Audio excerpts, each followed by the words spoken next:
Hi, this is the Nature Guy, and I'm at Yellowstone National Park, and I want to talk to you about bison. These are very large animals that eat plants, but they are huge. And actually, I want to tell you why I am more afraid of bison than just about any other wild animal.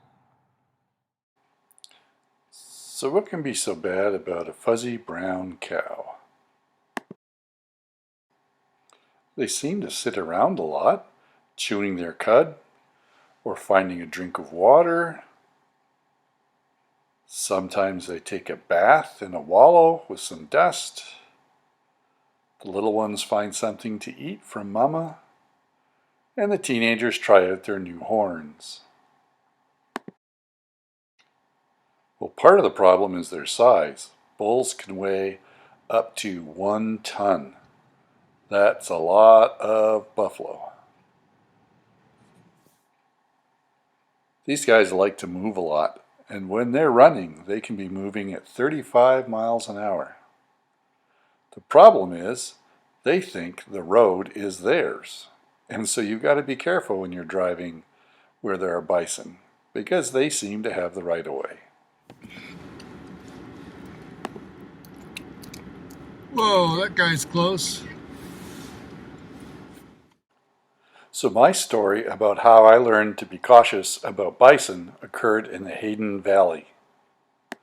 I was spending some time photographing a mother and her 2 cubs. Now you can tell a grizzly by the hump on its shoulder, and the fact that it's not black like the black bear. It's kind of got that grizzled look.